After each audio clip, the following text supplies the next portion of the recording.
Welcome to Crossroads Callings. I am your host, Chimere Brown, and today's guest is a true master of the pivot, someone whose life story is not defined by straight lines, but by bold, purposeful reinvention. Wow. I am here with Jesse Jarrett, a veteran turned executive from the U.S. Air Force to leading high-impact marketing campaigns for billion-dollar brands. Jesse, welcome to the show. Thank you so much for having me. This is awesome. I'm so honored that you're here. I'm honored, honestly. Like the fact that I get to be a part of this and to be a part of what you're building. I feel really, really blessed. I'm glad we were able to work it out, and the logistics and everything made sense. So this is great. I will say this. I am one of those people. You said, "Hey, Chimere, I would love to support you any way I can." I was like, "Oh, sure. Yeah. Come on my show." It's like, oh, okay. Yeah. Let's get this locked in. So it's something about someone saying they're going to support you and actually actionably supporting you. So Yeah. I appreciate you for being like a man of your word and just showing up for me today. So Absolutely, definitely, especially in Chicago, right? There's sometimes you do get a lot of that, like Hollywood, like yeah, we'll do lunch, right? And unfortunately, like it never. And of course, you give people all the grace in the world, but for I'm in the space in life where it's like, to your point, trying to be impeccable with my word, and if I say I'm gonna be somewhere or do something, like I'm gonna do it. So like, even from the terms of like when people say, "Oh, I'll pray for you," like I got a little prayer journal where I a little notes app in my thing where I'll make that, jot it down to make sure, because as life goes, sometimes you forget things. So, I definitely, when you shared what you were doing and what you were building and part of your pivot, I thought it was amazing. And I was like, I'm any way that I could be a part of it and support it. So I'm glad that you took me up on it and that we're here. Yeah, this is going to be a wonderful conversation. I feel it in my bones. Crossroads Callings, it starts now. Okay, Jesse, so I ask all of my guests to give me 1 to 2 crossroad moments that we can speak to during our conversation. But you have a mission and a statement that stood out to me that was in your bio. The first of which was that you had a mission to help others move from survival mode to purpose mode, transforming crossroads to beginnings. And then you follow that up by saying, sometimes your breakdown is just a breakthrough in disguise. And I'm going to say that again because that stuck with me. Sometimes your breakdown is just a breakthrough in disguise. How does that mission and that statement relate to your personal journey and where you are now in life?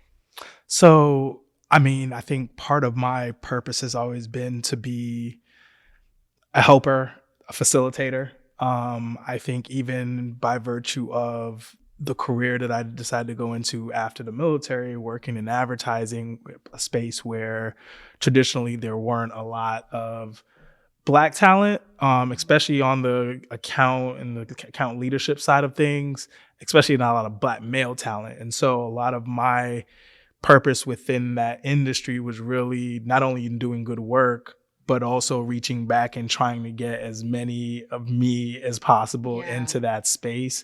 It was one of those things as an industry, something that we recognize. It was like unfortunately, it's weird because in advertising, having diverse voices, having kind of diverse thought is almost a competitive advantage. But unfortunately, based on you had legacy agencies and the number of things where you find yourself with somewhat of a homogeneous type of talent pool. And so part of my thing is always to be a helper. And then with that, and in working with junior talent, a lot of times you'd realize not only just putting them in position, but really kind of working with them, getting to know them, and trying to impart upon them just their strength and being able to kind of speak life into them, trying to really work with them to just put them in positions to win. And a lot of times what I would see is, people would be doubting themselves or imposter syndrome, right? Because a lot of times they would find themselves in these corporate environments and not really know how to maneuver or what to do. And then, many a times I would see the breakdown, right? And see them just not get down on themselves and just not feel confident. And so being able to kind of take that conference and pull them aside and kind of, hey, let's retool this. Let's rethink about, yeah, you may not necessarily come from where all these other people come from, but that is in really in part of your superpower and your strength, and the fact that you have a different point of view that you can share, right?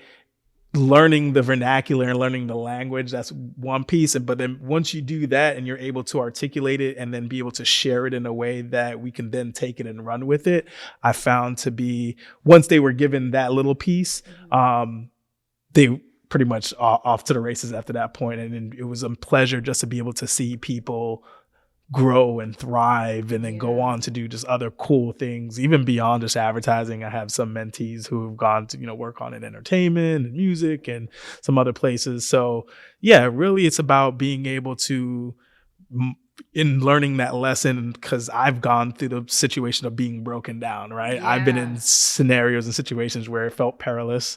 It felt, even in moments where like my body felt like my body failed me. And to be able to kind of rebound and to now, fast forward to like now I'm a bit of an endurance athlete, right? And so really, it really is sometimes that breaking moment is the moment to really stay still and learn the lesson. And then that really does become your breakthrough to the next chapter and what it is you need to go accomplish.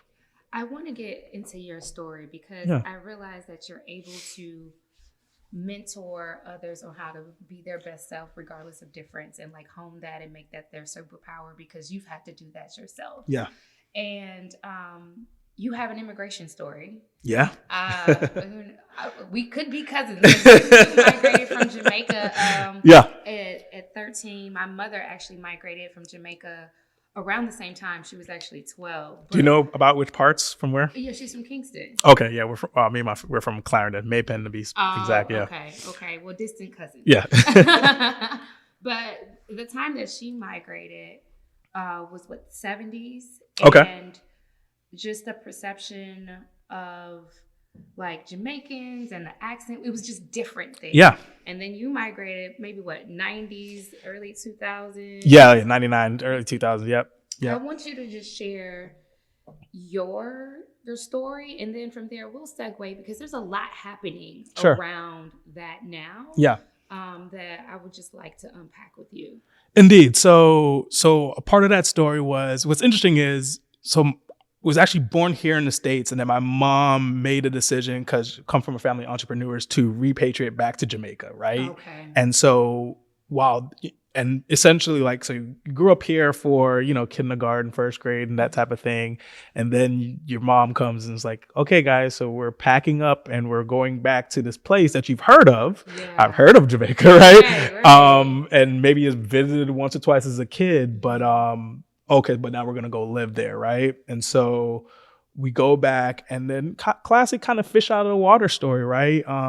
It's a very different system, especially, they follow a more Brit inspired as a member of the Commonwealth, right? So so even just going to school, and we're here, it was a lot of flashcards and characters, and everything is colorful. There it's kind of rote memorization and learning your times tables, and so at first when I got there, I didn't necessarily thrive. Like there was a bit of an adjustment.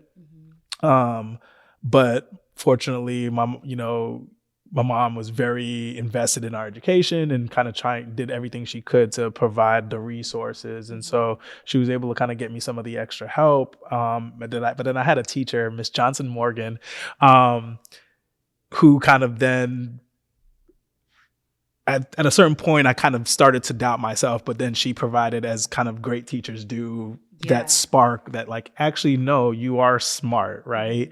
And provided that little bit of encouragement to say that, okay, you can do this. And then she took the time to give me just a little bit of extra hand holding. And from there I blossomed. Like I really took on the identity of a smart student and was able to do all the things. I'm not sure if in Jamaica they have this thing called school challenge quiz. Yeah. Right. So I was able to do that. I was able to pass a common entrance exam off the first try, like at 11. Okay. Yeah. Went to the high school of my choice. And so it was just that just goes to show the power of encouragement and the power of being able to speak life into people. Yeah. And the stories we tell ourselves. Because up until that point, I thought I was just a bad student. Just realizing, actually, no, you just needed a little bit of some tools. And come to find out, it really was some early case of ADHD. Like, but again, back then, no one knew that wasn't like a thing, right? But come to find out, that's kind of what it was. And some of those techniques and things that she kind of shared with me at the time are still things that they would recommend and suggest for people now. But just goes to show, like, she was in her purpose for sure, as far as what she was doing. She was a lifelong educator, to the point that I still remember her name to this day. Right. And so, yeah, so did that and really thrived. And then all of that to then go right around 13 to say, hey guys, we're going back to the States. Like, what prompted that transition? Because it seems abrupt. Yeah, some of it was personal life stuff on my mom's end. Some of it was for me. I'm growing up and I'm seeing the internet take hold, and part of me wanted to be in the space. So I was kind of with it at that age. I was kind of like for the move. But then once we got here, it was kind of very much a, it was like Fresh Prince in reverse. Okay. Right. So in Jamaica, we had a pretty comfortable lifestyle. My grandparents had been there and established, and, was very well respected in our parish where we lived, to the point where, like, oh, you're such and such's grandson. So you'd get some of that kind of, covering. And then to come back to the States, although at first very excited about it, but then we get here and it's like different. So now we land in West Palm Beach, Florida. And then, it sounds great. And West Palm Beach, don't get me wrong, it's a great place to grow up, but there's Palm Beach and then there's West Palm Beach, right?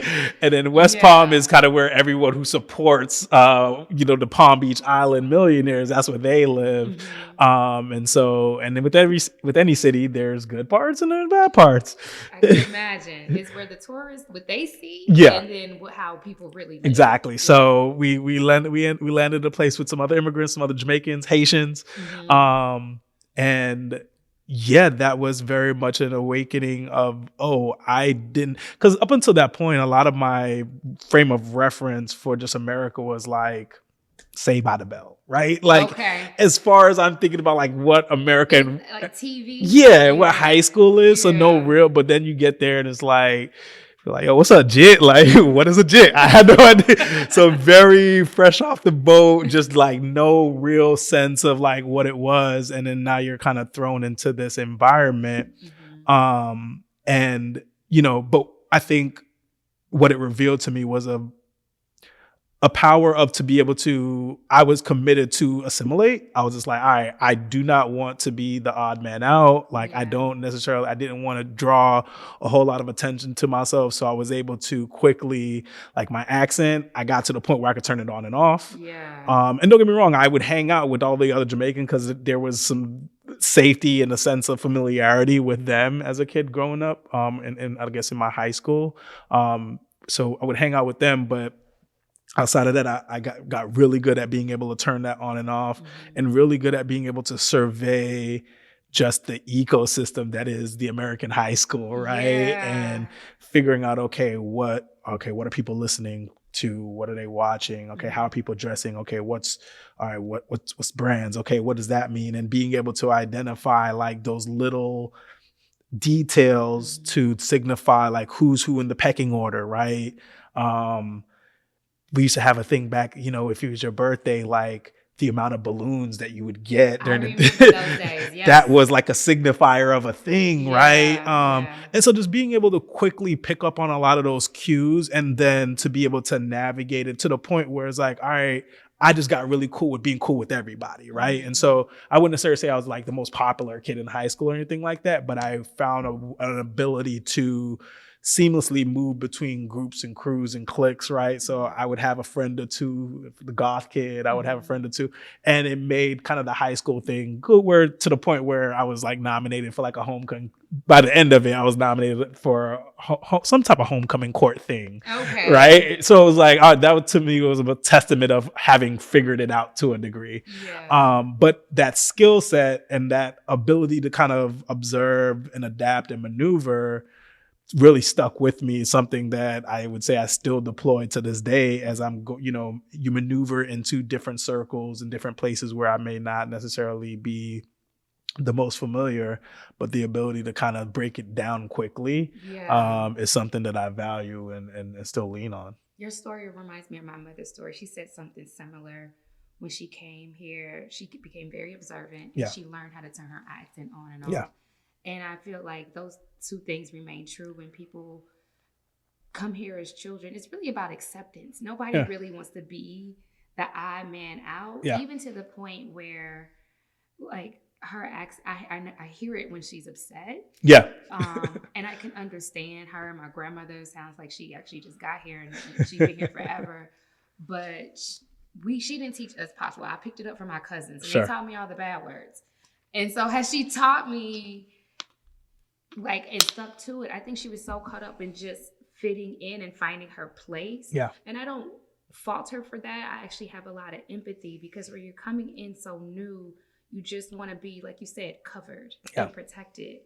But right now, we're living in a place where immigrants aren't covered and aren't protected. Yeah. And my mother is a news watcher. And seeing how ICE is essentially on like this witch hunt right now, it really planted a seed of fear in my mother, and it went like a domino effect throughout my family. And although my mother is a U.S. citizen and she has been on record for several years, I saw fear on her face. Yeah. She has a filing system. For example, I can ask her for my birth certificate now, and she can go into her drawer. It looked like chaos to me, but she can find my birth certificate. It's her system. It's her system. Well, the fear was so prevalent that she didn't even know her own system. She ended up ransacking her house, looking for her papers. And that same energy went to my grandmother's house, my aunt's house, it just continued to go on. With the current state of America right now, how has that impacted you in your family? I mean, some of the same, which I think is, unfortunately, that's kind of the point, right? The point is to kind of sow seeds of fear, to make people feel othered.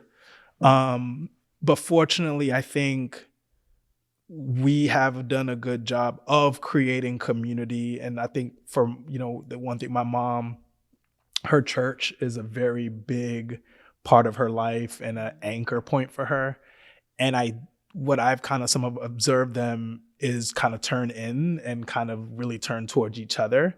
And so maybe one or two more extra Bible studies at night, right? But I think that is really part of the solve, is to lean into community and to lean into each other as much as you can. To keep each other covered. And really what I've noticed is,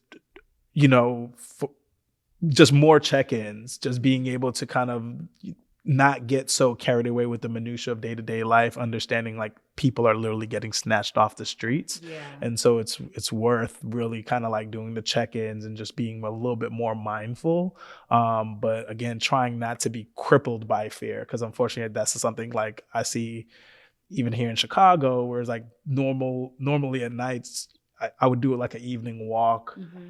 And then you would see, one of the beautiful things about the city is kind of the diversity of the city, and seeing just different families and different backgrounds, just kind of all enjoying the public spaces. And then slowly but surely, you just started to see that dwindle down, and it was eerie. It was one of those things that's like, this doesn't feel right. And this doesn't feel as if this should, to me, didn't feel like the goal. This to me can't feel like what they're actually trying to accomplish.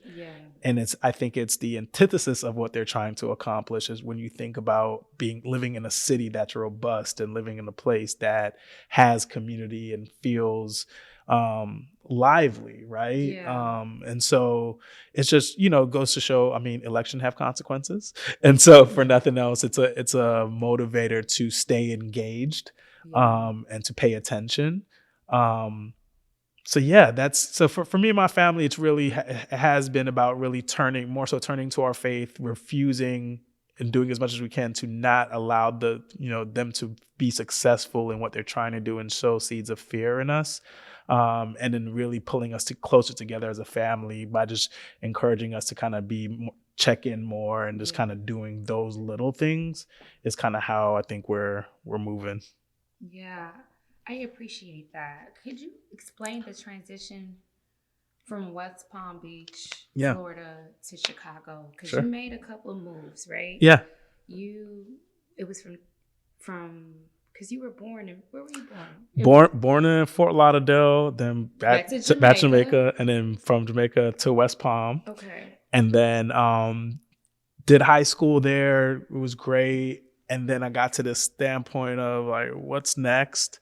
Again, immigrant parents, so didn't have a whole lot of direction as to like even help. Okay, how does one apply to go to university? How does one apply for scholarships? And, and then of course the idea of how are we going to finance these endeavors becomes a very real question, even though, again, I was a great student, didn't really have a lot of guidance in navigating that process. And then, at the time, right, this is circa 2003. So, 9/11 had happened a couple years before. So now we're in a landscape of just heightened patriotic fervor. Mm-hmm. And I think I got wrapped up in it. And I think part of me, I'm a big history buff. And so part of me felt like, okay, this was my generational defining thing. I think each generation has that thing. And I think I maybe got caught up in a little bit of that. Do you think you immigrating here had a lot to do with that, though? And did it play any part in your desire to prove patriotism? I think a little bit. Okay. I think kind of always dancing between the two cultures, like part of me wanted to have something cemented beyond just kind of the birth certificate to say like, I'm here and I've, paid dues to a certain degree. Mm-hmm. And it really was almost and beyond just almost the patriotism thing, I think even just as a man, it became almost this really interesting rite of passage for me because I joined right out of high school. It was the recruiter in my mom's house, like doing the whole thing, and me having to help him sell her on the idea because she wasn't going for it at first. But it was this really large step towards independence and just kind of me charting my own path, which was interesting. And what was wild about it is even when I started, I mean, my going from basic training into what we call the operational Air Force, that wasn't even a smooth ride either, just because I ended up getting hurt while I was in basic training. Oh, wow. Right? Okay. Yeah. So I ended up getting, I want to say about 3-4 weeks in, I got severe stress fractures. So it's essentially just small little cracks in your bone, right? Which made running impossible, which of course basic training, you need to be able to run, march, do all these things. And to the point where I got sidelined and then got sent to a little place called the 319th Squadron, which is essentially like the land of misfit toys. Like that's what they said. That's what I thought it was the infirmary. So the infirmary was like kind of small, but like, so this was a place for like essentially, all right, we're going to put all of you people who have medical issues or whatever, or maybe you're out processing, maybe we popped you for drugs or whatever. So any issue person gets sent there while you figure out what it is that your issue is. And your injury was your issue? My injury was, because I couldn't stay on my regular flight because they were, as the weeks go on, the training progresses, it gets a little bit more intense. You're doing more things. And I just physically couldn't do it. And what was weird, that was like the first time that I actually felt like my body failed me. Like it was like beyond, like I was mentally, I was there. I was gung ho. I was all the way locked in when it came to just being an airman and wanting to do it. Like it became my goal. And then for this thing and I think part of it was I was so gung-ho about doing it. Like I was training to go and to be prepared to go to basic training. I probably was running. I probably wasn't following really great protocols and training to try to get ready for the Air Force, which probably exacerbated the injury. So by the time now I get there, and now you're in this environment of more stress, you're not getting rest and recuperation the way you're probably supposed to. Like my body was just like, no, I can't. So to the point where like I couldn't, I remember one time, and probably the lowest moment, I'm with my original flight, and then we're going somewhere. I think we were trying to go for chow, and I couldn't make my way down the stairs. Like, so my flight brothers had to literally like my arms around them, and they're walking me up and down the stairs. And finally, like, they told the TI, the technical instructor, like, hey, this guy's not gonna make it. So then of course sick call, and then they do the x-rays and stuff, and then they tell me what was going on. And then they send me to 319. And 319 was just weird because, again, it felt like this space of despair. It felt like this place of you didn't know whether or not you were going to make it out of there. You know, you saw people come through with a variety of injuries. I saw one guy, he had a neck brace. Another guy, like, it was just, like I said, the land of misfit toys. But fortunately, I had expressed just my desire to finish. And so I was able to do convalescent leave, where they allowed me to go home for a couple weeks to rest, recuperate, and then be able to come back, and was weird because when they do that, normally there's high rates of AWOL. People get home and then like, I'm cool, right? But I was very much committed to finishing what I started. Can we pause right there for a minute? Because I want to know about that time, because your mom didn't want you to go anyway. And just talk about what it felt like to essentially go home feeling somewhat, maybe like a little bit like a failure. Defeated, for sure. Yeah. And then my mom I have a Jamaican mother too, and they're not nice with the "I told you so." So your body is broken, your spirit feels a little broken. Absolutely. How did you walk yourself back from that? Honestly, thinking back to it, I think there was a part of me that wanted to not prove her right.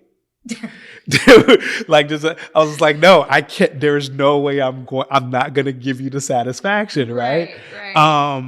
And like I said, it was a rite of passage. So part of me almost felt like my manhood was on the line, right? It was like, nah, I have to finish.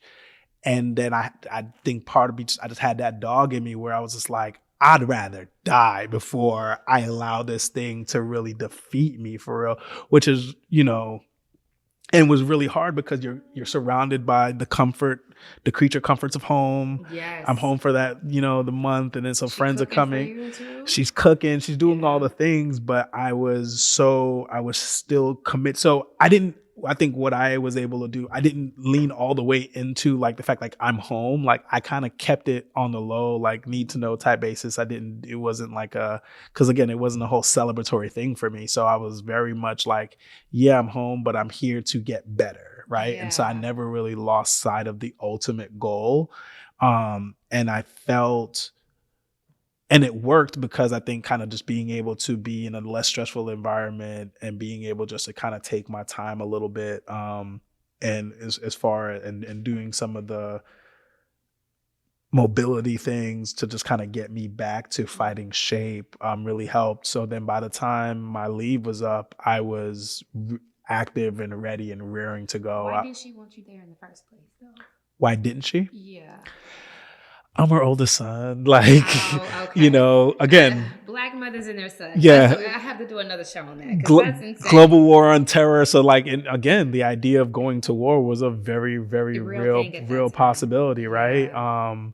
Which I walked into it knowing that, but like I said, as a history, like I looked at it as, and it's interesting. It's just like you create those bonds that are made in the foxhole, right? Those, shared adversity makes extremely strong bonds. And so for me, I didn't want to miss that. Like, again, and having studied kind of the greatest generation, the people who came back from the world wars, realizing like, although a lot, you're putting your life on the line for your country,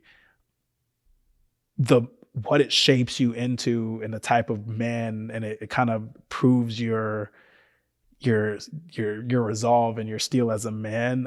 Part of me just, I didn't want my experience and my manhood to ever be in question, I guess is the idea when I was a kid, when I was young. And even hindsight, I look back at it, like I said, it's probably one of those decisions that I've made that has played dividends tenfold since I've done it. I would even say for people who don't know what they want to do, it's not a bad idea, politics aside, just because I think and then after I made it through and I got better and I was able to make my way out of the 319th and back into training, and I did it, and I went to Warrior Week, which is kind of like where, they do some simulations when you're like, doing ruck marches and convoys and that type of thing. And then they give you your airman coin, and which is essentially symbolizes, it's like 1 week before graduation, but to symbolize, okay, you aren't officially an airman. Like, there was like an emotional response, broke down a little bit, because I just remembering just how much it took just to get to this point, right? Yeah. And so now going into the operational Air Force, kind of like I felt tested and proven. And so like, all right, tech school, boom, like I went all in. I was super, super committed. They have prefects or people who have like ropes, right? People who are just willing to take on extra responsibilities and extra positions of leadership within your squadron. Okay. I was with all of that, right? Inspections, killed all of those. Like, so then it just, again, proved to me that like I could do very difficult and hard things. I can come back from adversity. And so it kind of propelled me into my career within the Air Force. And then now, again, mind you, I'm 17. Yeah. And so. And just 4 years prior, you was just getting assimilated to right. being here. Right. Yeah. Right. And so like, that's a theme that I would say like has been kind of recurring, like going into a place and really kind of starting from zero, and then, from zero to hero, like, and then and rinse and repeat. That's kind of been my MO. So, which is kind of why now, like, I embrace new challenges. It's shown me not to really fear those things, or even if there is fear, to be able to look back at the things that I've already accomplished to hopefully help quell and quiet those a little bit, and to not lose sight of that. I think that's a lot of the work I'm doing now, is kind of really just sometimes it's being able to recall and think back to some of the battles that you've already won. Because in the moment, you can lose sight of those things a lot. I want to stop there for a minute, because like the purpose of Crossroads and Callings is to give people how-tos to come out of their crossroads. And so you're saying recall to yourself, then I recall to myself, like what I've already been through. I want to walk through slowly kind of you have a comeback story, right? You came here from a different country. You went into the Air Force. You got injured during basic training, where people, that's where you're supposed to get through that to get to the Air Force. Yep. I want to just kind of restate and recap the aspects of your comeback that could help someone else. So you went back home. You decided mentally that I'm not going to stay here, because you had something to prove. So it's mindset. But what are the other aspects that you feel are like pivotal to your comeback story that you think other people could pull from? Mindset, for sure. I think that's honestly half the battle, because our world is really created by our minds and our self-talk and the things that we say to ourselves, as well as kind of faith. And even, as I say, I got a praying mom. And it's so funny, because it's in a lot of those moments of despair where I didn't really have a lot of my own strength, or I didn't really have the answer. Really, it's being able to turn to my faith, and really lean into kind of those foundational blocks about the Lord and his plan for me, and the fact that, like, really don't worry, kind of really be, and then a place of rest, and a place of respite, of to a place to really place your worries. And so, yeah, those two things, that's to me the 1-2 punch that has always kind of been the sauce, or been the recipe for my ability to recover from setbacks. And even to this day, like, just, in a season of in a season of pivoting from one industry to another and doing a transition, it's really led me to really lean into my faith and lean into my walk, and to get even more intimate with my Lord and my walk, and the practices, the day-to-day practices. And then that feeds into the mindset, right? So staying focused on the word, and when I'm feeding myself, feeds into the things that I think, and what I say about myself and to myself. And so those two things are kind of pivotal to, I think, in any real comeback. And so my faith is, I'm Christian. So, but whatever your particular faith is, I think just being able to lean on a superpower, a power that's bigger than yourself. Because the world can definitely throw challenges at you that feel like, again, just larger than life. And so just having a place that you can kind of go to for that restorative energy is everything. You mentioned day-to-day practices. What are some of your day-to-day practices? So nothing revolutionary, I would say, but so one, I'm a big fan in movement, really moving my body. So every day, 4:30, 5 o'clock, I'm over to LA Fitness. Oh, you one of those. Yeah. Okay. I like to get up and get to it, man. That's kind of been my thing. If the weather's good, you'll find me out by the lake getting a couple miles in. I'm a bit of a endurance athlete, so running races, that's always fun. But so day to day is moving my body, and then finding time for meditation and prayer is really important, just to settle me, to help get myself prepared for the day. And then taking just a moment to then organize my day is a big part of that. Like, literally me, notebook, calendar, and really jotting it out. So those are kind of the three big pillars in my morning. And music too. I'm a big music person, so being able to kind of listen to some cool chill R&B or something in the morning kind of really just helps put my mind in the right headspace to, like, be able to kind of go and attack. Well, sometimes it's R&B, but then other times it might be something else, something maybe a little bit more upbeat or something like that, whatever I'm listening to from the gym. But like, those are kind of the pieces, and then that's kind of just been my routine that has really kind of helped ground me. And even in the moments where, like I said, where there may be some self-doubt or something creeping in, to, like, okay, reset, relock in.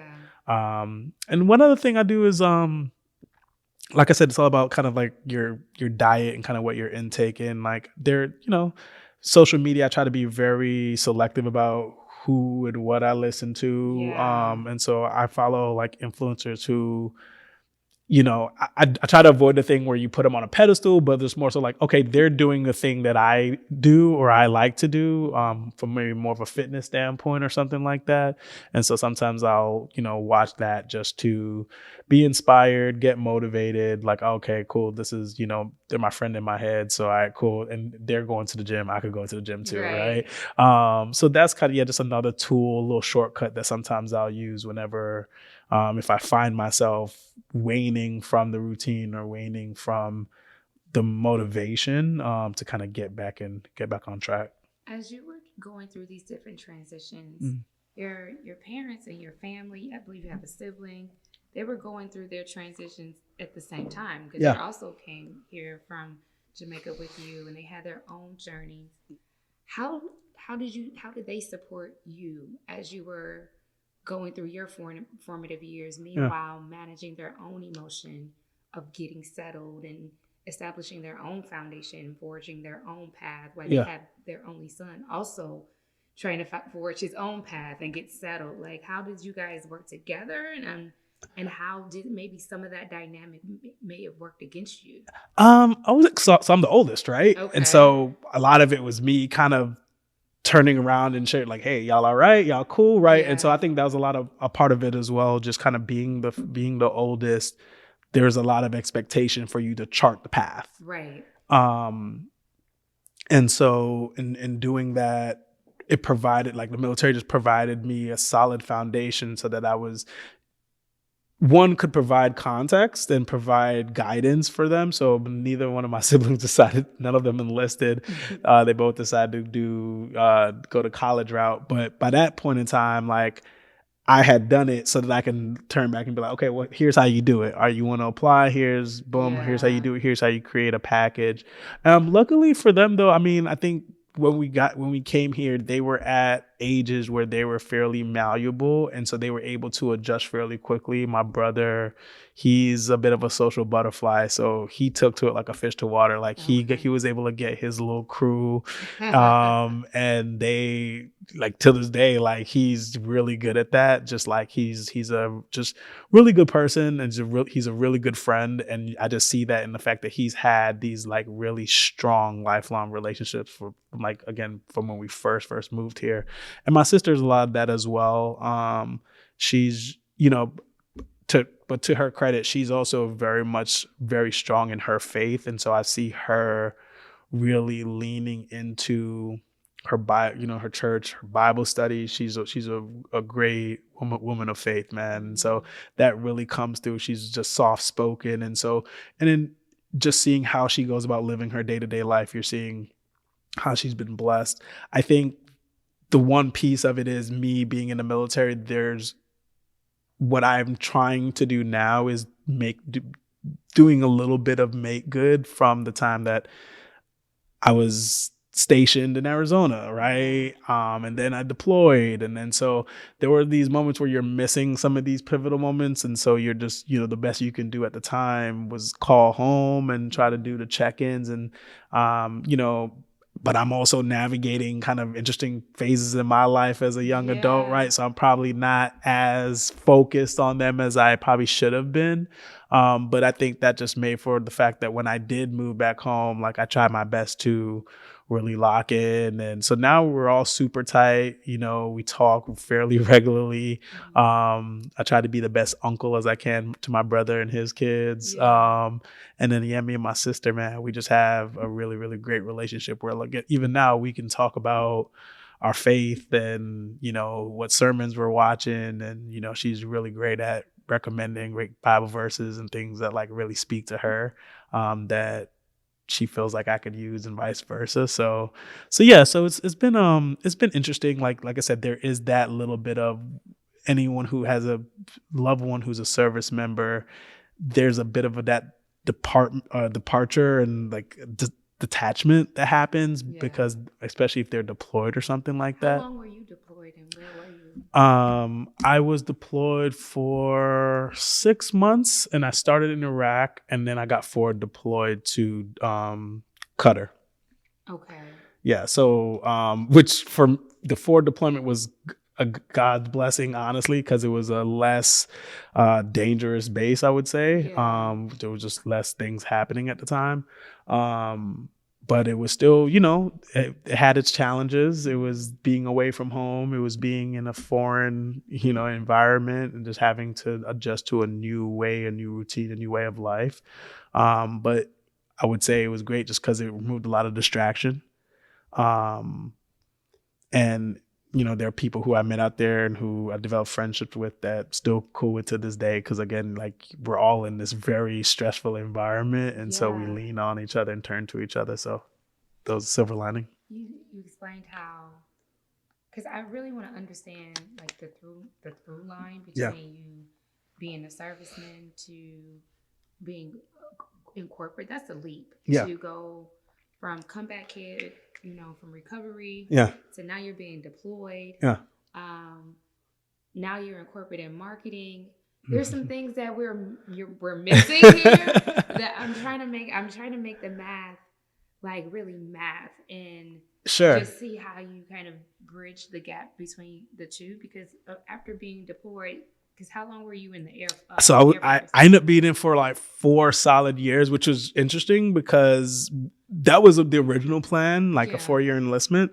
But right around, like, I want to say year 3, I was like, oh, I kind of like this. Like, I was very much contemplating staying and doing it for the long haul.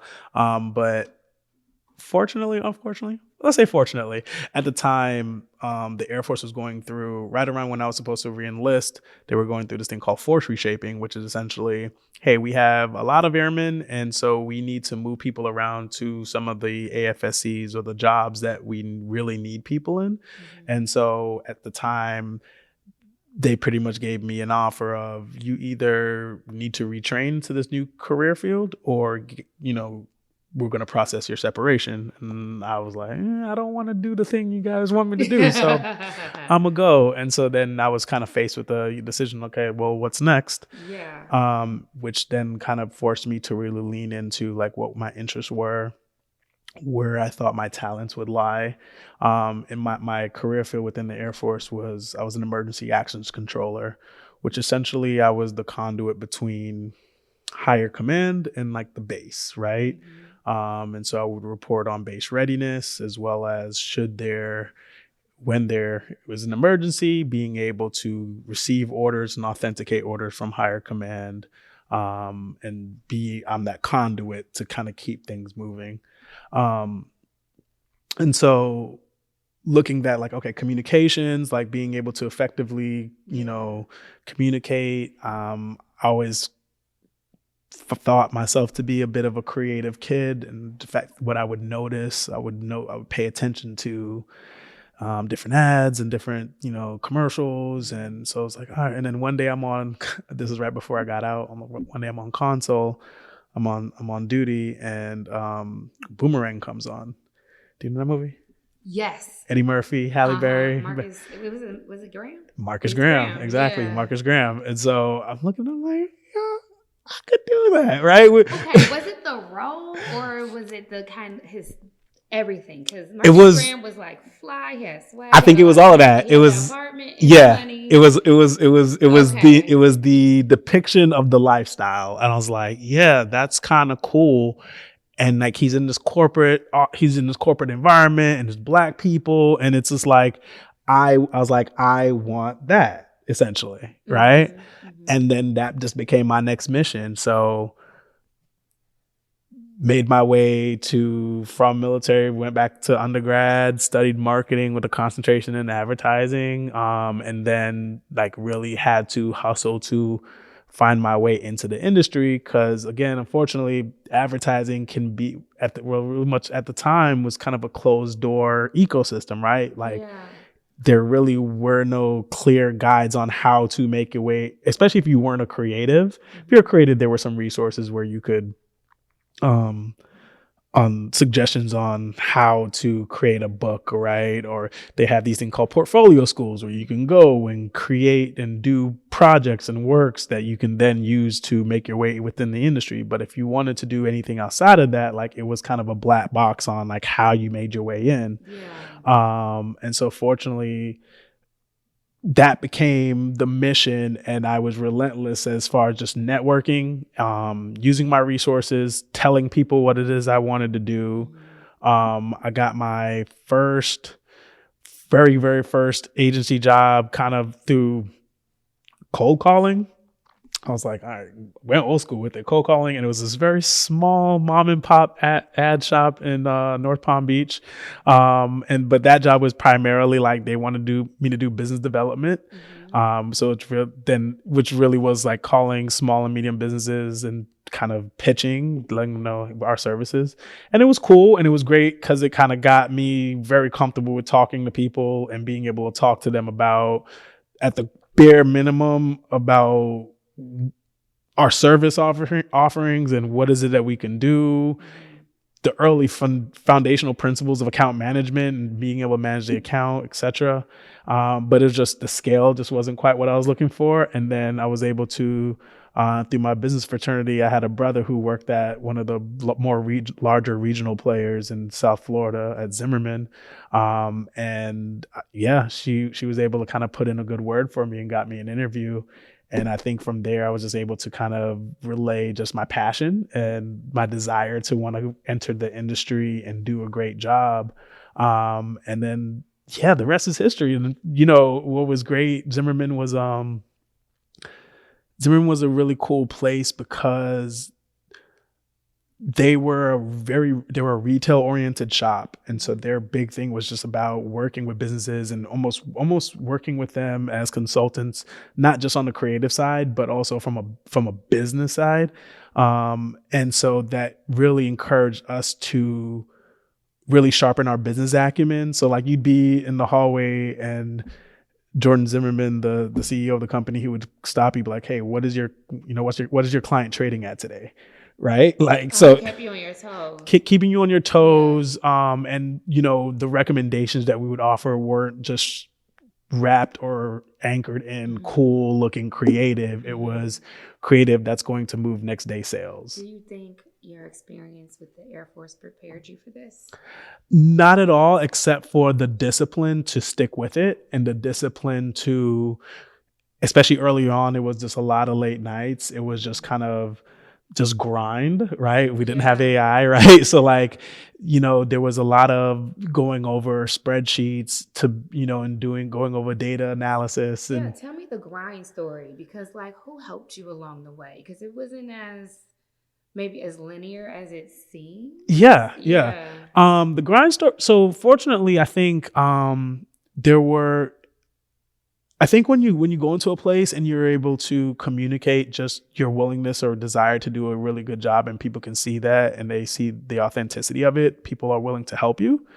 And so fortunately, I was an early manager of mine, Audrey Mitchell, who she kind of had this reputation as being a ball buster at the time. She was just no nonsense. Like people would just she was a Black lady. I think she went to Stanford. Wicked smart, just super smart, and she intimidated people, right? And then I would tell people like, "Oh, I'm on Audrey's team," and they'd be like, "Oh man, like what's up? Like, are you okay?" Yeah. And so she was great in the fact that there were no shortcuts, and she didn't let up on me just because we were both Black. Like she really sat me down one day and was just like, "Hey, there are a couple." You being Black in this industry, there are a couple of kind of things, uncomfortable truths that you're gonna face. Like one, you're going to be, what did she say? She's like, you're going to have to bear the results of work that wasn't your fault. Yeah. You're probably going to be blamed for something that wasn't your fault. You're going to be given maybe very highly unrealistic expectations. And none of it matters. You're still going to be expected to deliver. Of course. And so that kind of removed the woe is me or things aren't fair, like got that right up out of there. She used to do this thing in the morning. Every morning, she had this big whiteboard in her office. And every morning I would have to come in and write out the status of every account and every project, right? And then every night she would erase it. And so now every morning I'm coming in, I'm having to do this discipline and then being on top of it. And like she's quizzing you. So it's me standing on the board, and then it's her and maybe 2 account supervisors as they're asking me questions on the status of the account. What's the status of this project? What are things trading at that day? Status of the executive team for my client, CMO, those type of questions. And so just essentially getting into the discipline of staying on top of my game, coming in early if necessary, staying late if necessary.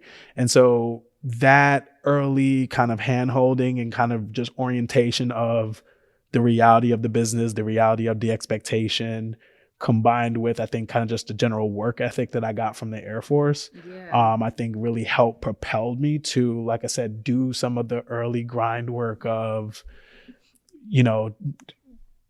quality checking ads, QCing it, spell proofing, spell checking, quality checking, making sure that the offer matched up, the offer to this FSI matched up with the offer from the client, making sure that the expiration date was right, making sure that the media run dates are right. So these like little tedious details at the time. She made you operate in excellence. She made me operate in excellence. Yeah. You had a lot of teachers on your journey because you mentioned Miss Johnson Morgan, yeah. Miss Johnson Morgan, and then as you're making your transition into corporate, you had another teacher show up. So when there's a student, it's some type of proverb. When there's a student, the teacher will show up. Yeah.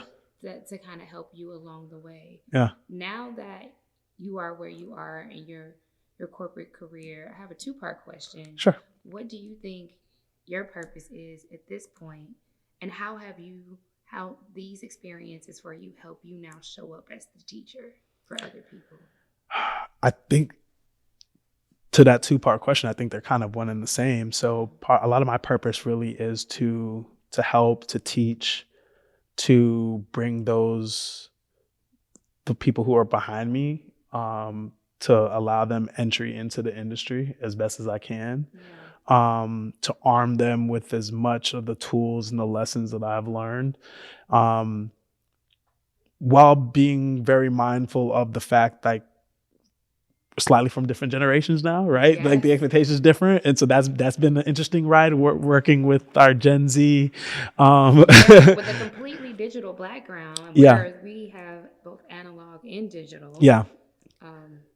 And that's just the small of it. Yeah. It's been interesting in just, there are things where I think when I was coming up, there was almost this expectation of paying your dues. There was this we romanticize the kind of the grunt work, and then hopefully being able to ascend, where I think this generation is very comfortable. Like, well, we don't need to do that. You're doing too much. And part of me tips my hat to them. I get it, right? It's just like, I don't necessarily want to be in a position where I sit here and have to do all of this. Like, what is this actually teaching me? So I think they're really great at speaking truth to power and asking the hard question, like the why. Like, why are we doing this? And if you aren't really able to give them a really solid answer, I think they're really great at kind of seeing through the smoke screen. And you know what I mean? So I tip my hat to them, but I do think it's a part of my package, or part of what I have to offer them, is sharing with them the value in doing the hard work and allowing people to see you do the hard work, because it humanizes you and allows you to connect with them. I think there's something to be said.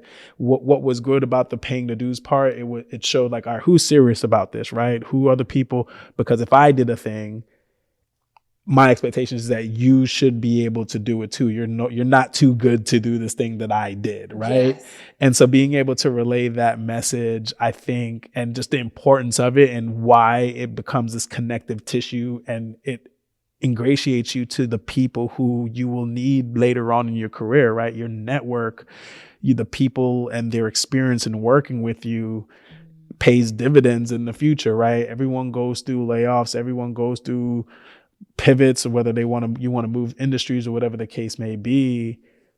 Who you know and who you're able to call on, and all of that matters based on their work experience with you and what it was like working with you. So if you were just if you weren't a pleasure, if you weren't someone who people really enjoyed working with, it's like, that's going to be a little bit difficult for you in the future, right? So just being able to relay that message, and then really being able to speak life into people, so that, again, allowing them to know that, again, the breakdown, whatever issue, whether it's imposter syndrome or whatever the case may be, that is not the thing to define you. Again, that really can become your breakthrough. That really can become the thing to catapult you into what it is you're truly meant to be, and to never allow, again, this momentary kind of delay or the momentary disappointment to kind of derail you, or to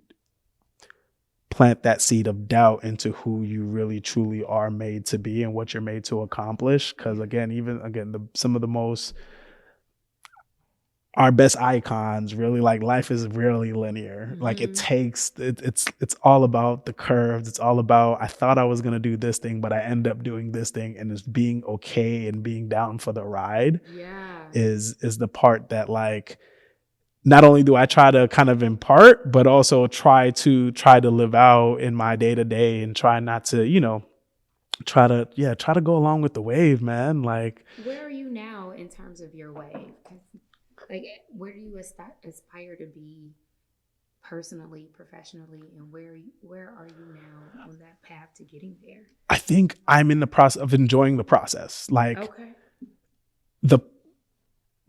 the process is the goal, right? And being able to focus on, like I said, right now, it's been very much about refining and really getting into my walk with, with the Lord, and really getting into that, like, that spiritual walk, and acknowledging and really leaning into the fact that you are a work in progress. And so each day it's about just getting that 1% better. Yeah. And just really being comfortable with that piece, constantly growing, constantly evolving, and becoming the man that the moment demands, right? Reading a great book by Jason Williams. He's really good. But yeah, so just being kind of the idea of becoming the comprehensive man. And so relearning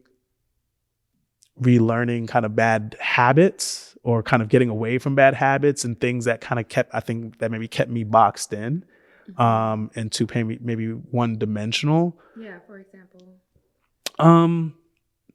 Being able to, just even from an emotional standpoint, being able to emote a little bit more, right? Yeah. Being able to be a nurturer, being able to, the fact that, like, a fighter and a gentleman can both exist within the same person. Yes, because that's what you've demonstrated. Yeah. Yeah. Because you've been in the Air Force, you've been deployed, but you're showing up very gentlemanly right now, professionally right now. So it's a yes.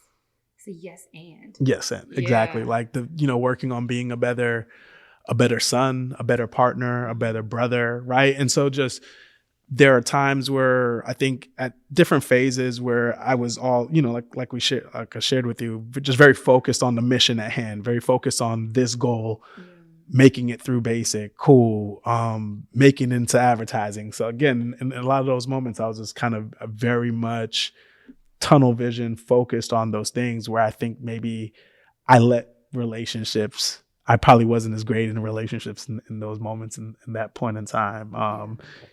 In working on advancing my career, once I got here to Chicago, probably wasn't the best at supporting some relationships that I had at the time. Was that work that brought you here to Chicago? Yeah, work is what brought me here to Chicago. I had the opportunity to work at Burrell Communications, which is a historic, storied ad agency started by Tom Burrell. So one of the first Black ad agencies ever. And so that was kind of a monumental moment for me too. It was like working at a place that I read about in my textbooks was like a big deal for me. But during that time, like in that time and coming here, I was so focused on just doing that, like everything else kind of fell by the wayside. And so now the focus and the journey is about allowing all of those things to kind of coexist, being able to kind of juggle, and then being able to be okay with what I struggled with in the past, of in moments of failure, like, how do I deal with that? How do I cope with that? How do I, again, not allow the certain words to myself shift into a place that is toxic or kind of non-healthy, right? So how do I kind of stay on the path where, again, you're focused on getting 1% better each day? How do I stay on the path of still showing up, even though I may not necessarily feel the best, but still being able to communicate that to my person, my partner, my family and friends, like, hey, I'm still hurting, but I'm still trying to show up, and here's how I can show up. And that may ebb and flow, and to not kill myself in the fact that I may not necessarily be able to show up in that particular way, because I'm dealing with stuff as well. So that's Could you really quickly unpack how your journey from getting to point A to point B, because you mentioned tunnel vision and impacting your relationships. I understand what it means to be hyper focused. Yeah. Did you lose friends during that time? Yeah. Okay. Yeah. Were you able to recover? Some, yeah, I think because some people kind of get it and they were like, all right, cool, season, like, hey, Yeah, right now might not leaving. be our time. Yeah. Lost relationships, right? Yeah. People was like, hey, like what I need, and to, it's no love lost for real. Whereas like, hey, you can't really show up as who and what I need you to be in this moment, or, hey, I want this relationship to be on just this trajectory, Yeah. and I'm not seeing it from you because, yeah, like in many a situation, it was very clear, like if it's between you and the career, it's gonna be the career, like, you know what I mean? Yeah. But now, fortunately, I think I've kind of evolved beyond that to realize like that's great, but career is great and it provides a great sense of accomplishment and kind of structure and purpose for people, but that is not where my treasure lies. Like, Yes. I And enjoy, finding the balance. yeah, Yeah. and it's not even really a balance, honestly. I think I'm coming to find that the older I get, that is my true treasure is your family. It is your relationships. Yes. It is, I shared with you a little bit more, like going through real life changes, get to a point where like parents die, Yeah. family members die, like where people start getting really weird diagnoses, right? And so it really helps bring life into focus into what's really, really, really important. And it sounds cliche, and I know, but it's cliche for a reason. Like, it really does zero you in on what's really and truly important. And then, even they say people, there are studies show like people who have good and strong relationships, they live longer, they have just better quality of life than people. And, I think unfortunately we're in this kind of epidemic of men. We're in this epidemic where people are kind of just white knuckling life and going through life by themselves and going through life especially men, the lonely epidemic. Yeah. And so what I've been trying to do is, being able to combine this idea of kind of the comprehensive man and finding community. And so some of my guys, we've come together to create this little thing called Sons of Cyrene, where it's just like, hey, we're going to come together. It's small, essentially think of it like as a small men's group. But we're able to come together, focus on the word, really be able to work and dissect the word each, every other week or so, as well as like just support each other and like what people are going through in life as it happens, and just to kind of be either a sounding board, a shoulder to cry on, or sometimes it's a kick in the butt, like, hey, bro, you know what I mean? It's some level of accountability, but just doing and starting small to be the change that you want to see. And as far as like just being able to show up differently for the people in your life that you say you love. And, for me, it's something that we've started fairly recent, but it's already kind of had a fairly good impact from a standpoint of being able to, I know that there's this group of men that I can kind of turn to and talk to about whatever, who are like-minded, who are going to try their best to provide counsel from the word of God. But still not judge, and still, because again, I think when we started it, we all kind of came very much like vulnerable from a standpoint of like, none of us are perfect in this walk, but we're all like the bare minimum is at least to try.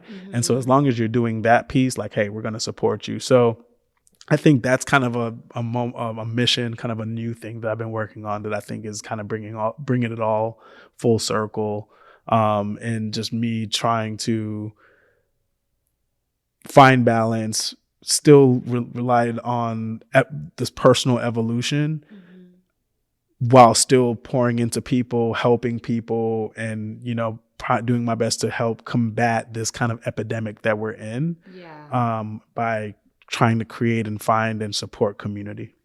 I'm going to recap your story because we're kind of nearing the end of our time. Sure. But I mean, some of the tidbits I took away is that find your teachers, because they are there to help you. When you're ready, they will show up. I also learned from you um, to build your village, because that's what you're doing. And take what you learn along your journey, you have to pour that into somebody else. And that's what you're doing with your sons of Cyrene, you called it. Yeah. You're pouring into them, and you're giving life to them from what you've experienced. And lastly, you spoke about having tunnel vision and just the need to balance relationship, realizing that the value isn't linked to the job, Exactly. but it is to the value comes in from the people you love and the people that love you. Absolutely. And so I think that's powerful. I thank you for sharing your story. I always ask my guests to end on a positive note and to either give some like lessons learned or to end by speaking life into someone else. So you have a choice. Oh man. I think I'm gonna lean towards speaking life. That's kind of the that regardless of what life is throwing at you at the moment, that again, I'm a man of faith, and so for me, really, it's really about taking the time, like regardless of whatever the break is. Sometimes that's just a call to obedience, and it's a call to maybe sit down for a moment and get closer to the word, and that nothing is insurmountable when you put your faith in the Lord and allow yourself open up to be able to come in, hopefully listen to and find and listen to his direction. Because again, it's done wonders for me, and just in those moments of despair, just being able to quiet and still oneself so that you can hear the word. And then what I mean by that is finding the moments in those quiet moments to literally turn to the word. And it's just, I don't know what it is, but it's the spirit where it's like a lot of times things will speak to you and jump out at you in those moments of despair. And so never lose hope, man. I think that's the, especially in this time where the world just feels crazy. The world is like they are systematically trying to, they're just throwing things. If it's not one thing, it's another, right? And we have people are doing Gestapo tactics, and we have so much fear in the world. And I really encourage people. I think this is, if for nothing else, a time to really go back to basics, find the word. And I think there's solace, there's comfort in that. And with that, one of the things I love, my church community is a place that, like I said, I'm able to go and recharge and really get the strength to be able to kind of go out and be a positive force and try to be a positive force to not only to everyone around me, right? And so being able to kind of link arms with fellow believers is something that is, for me, restorative, is something that gives me hope. And so I think for anyone who may be lost, to maybe give that a try. Yeah. I love that. How can people reach out to you if they're interested in maybe connecting, or if there's an open invite to your brotherhood or group? Yeah, absolutely. So we're small but mighty. So and we're trying to kind of try not to be too overly corporate. So yeah, personally, it's probably just Instagram is probably the best way to reach out. I'm at The Progression on Instagram.